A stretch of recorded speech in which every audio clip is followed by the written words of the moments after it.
Greetings from HillCrest, and welcome to our last tasting notes video of 2020, a year to drink to, for sure. Anyway, we have a very exciting lineup of wines that are some old favorites, as well as something very new that's kind of been under our care for a long period of time. But without further ado, let me get started.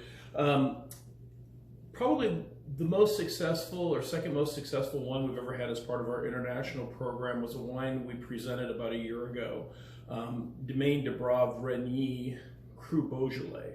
And that was a wine that we put out there. I had incredible reviews of it from many of you out there, as well as we had a lot of people come in and repeat buy on the back end.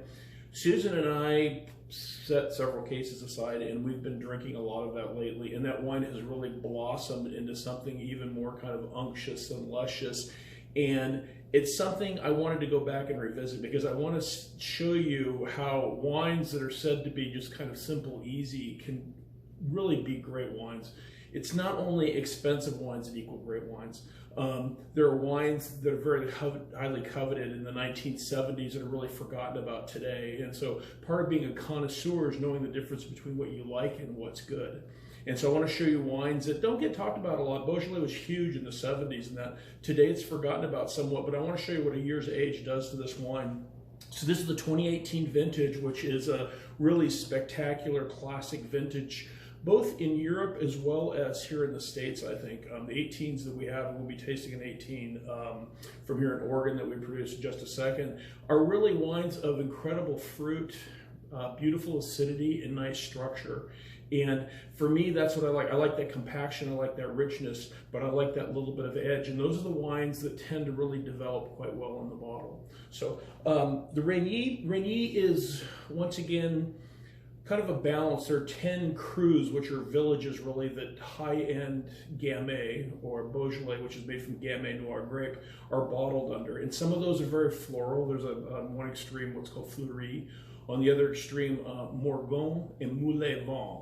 And in the middle is a little place that has granite that's pink. And for whatever reason, you see many parts of the world where there's granite, you can produce very, very high quality wines. And I don't mean solid granite, but kind of decomposed granite. And that's the case in Beaujolais with this pink kind of ground up granite. Another example of that would be in the Northern Rhone, like a Côte Rôtie, which is a very high-end Syrah. But anyway, let me smell and taste this wine.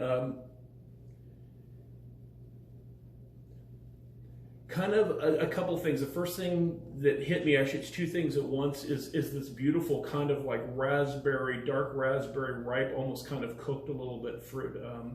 French have a term called pain gris. Pain gris is grilled fruits where you get almost a little bit of caramelization to that wine in the nose. Alongside that is a little bit of like a black tea that's really, really beautiful. I don't think of that as a classic descriptor for Beaujolais, but this wine has that, and there are many great wines where black tea is in essence sometimes Pinot Noir in that. And actually there's a time in Beaujolais where, or in Burgundy, Greater Burgundy, of which Beaujolais is a sub-region, where so many people were pulling out Pinot Noir and planting the Gamay Noir grape, the grape of Beaujolais once again, that the king had to stop that and prevent people from doing that because the wines were considered so unctuous and beautiful. So,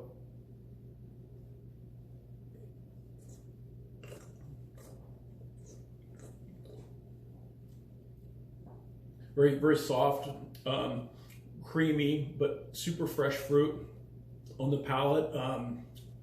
Just a little bit of astringency. A year ago, this wine had a little bit more kind of tannin in the front, and Gamay is not a grape that's really high in tannin, maybe a little more than Pinot Noir, but this wine has almost like a pillowy, very soft kind of character in the front end. I'm still getting the flavor, and it still is very, very fresh all the way through. So super beautiful. You know, this time of year, last night we had, Susan took some chanterelles, and we had a little bit of duck in that, so it was a good night at the DeMar house. We had this wine, and we had a fairly famous Pinot Noir out of Burgundy, and both those wines drank well. This wine was a fraction of the price of that other wine, but really nice with kind of very earthy kind of fall flavors in that. So anyway, so that's the 2018 Domaine de Brave Renier. You can drink that over the next maybe 3-4 years. Anonymous 2018 vintage. Many of you know the Anonymous, of course. It's been around for a few years. Inspired by a trip I took to Hungary with Gabor Palatai in 2009, where I had an Italian varietal that this family had brought about 300 years ago from central Italy called Sagrantino to their property. And as far as they knew, they were the only ones in Hungary with it. And they made this really big but very fresh red. And I speak about this in the tasting room sometimes, that really big reds often are more plummy and pruny, because to get that hyper level of ripeness, people let the fruit hang on the vine and kind of begin to dry a little bit. And what that ends up giving you is kind of this plummy, pruny component that the wines lose their freshness. This is a blend of 4 different varieties, and I call it Anonymous, who's a very famous character in Hungarian history. You can come in and I can tell you about it, or you can look it up online. But it's 4 varieties to try to make a wine that is reminiscent of what I tasted then. So without further ado, let me get into it. As Anonymous always is, beautiful, spicy, black fruit, more along the lines of like a plum and almost like dark cherry. Beautiful, spicy wood. I aged this in a very particular type of barrel from Eastern Europe that kind of takes and lifts that sweet fruit smell, and you almost get a little bit of a, what would I say, almost like a sweet, spicy kind of component to it from that. But anyway.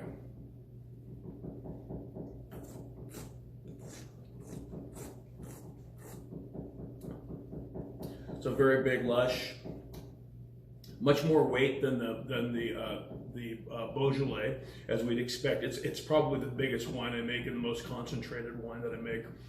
More phenolics, still very, very soft and very, very, tannins can be like chunky peanut butter. Tannins can be like really fine sandpaper. And this has quite a bit of tannin, but it's that very fine kind of component, and that also helps give you the impression of weight.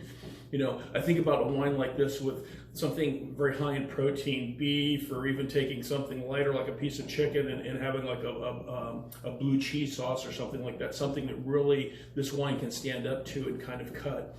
But once again, very fresh. It's not a lot of wines in this zone where they're bigger, you get that alcohol and you'll feel that warmth, and then it'll sit there afterwards. And that's actually one of the reasons we came to Oregon, is that you don't see that. And so that wine maintains its freshness in it. It really kind of lets you reach for that glass quite a bit more, instead of it being more like almost liquor that you have a half glass and you're good to go. But anyway, super spicy, structured. I think it's bigger and kind of tighter than the last vintage that we produced. And so I think this one has an incredible future ahead. I mean, you can drink it today and kind of soften it with a little bit of food, but I think this is a wine easily 5-10 years. But anyway, don't wait too long. To finish up with this wine club release, this is 2015 Slate Mountain, and it's been a while since we've had a Slate Mountain. The last vintage was the 2013, and we've been sold out of that for a number of years. 2015 was an incredibly beautiful, great vintage. The challenge is that wine, the greatest of the greatest German vineyards in certain years make wines that are really for the ages, but it takes years for the wine to come around. And that sounds like a funny thing with Riesling. We think of Riesling out of the gate, you drink it, and then after a few years it kind of fades. Once again, to me, the most noble of all white varieties in the world, maybe even reds. Riesling from great sites. This is a very steep site, just a mass in slate called Kluserauther Bruderschaft. And this wine gives you this beautiful, sweet, kind of spicy. It's not, I shouldn't say sweet so much as it is like unripe, kind of lychee fruit, kind of canned pineapple kind of character. So it's not sticky the way a lot of Rieslings are in the nose. And that's meant to be very fresh and bright. But there's a component that's almost like celery root in the wine. It's this kind of grounded, kind of spicy character that gives the wine kind of a lift and kind of an elegance in the nose. And you see that in certain vintages. So this wine, literally, we've been holding on to. We've had it here for 4 years in the bottle. It's waiting for it to kind of come around, and it's finally opened up and cracked open enough. It's almost like a rosebud opening up that you can see what color the petals are. Incredible future ahead of it, but a wine that is beautiful with food by itself. And many of you have had the Slate Mountain before. If you haven't, you're in for a real treat to see the greatness of world-class Riesling.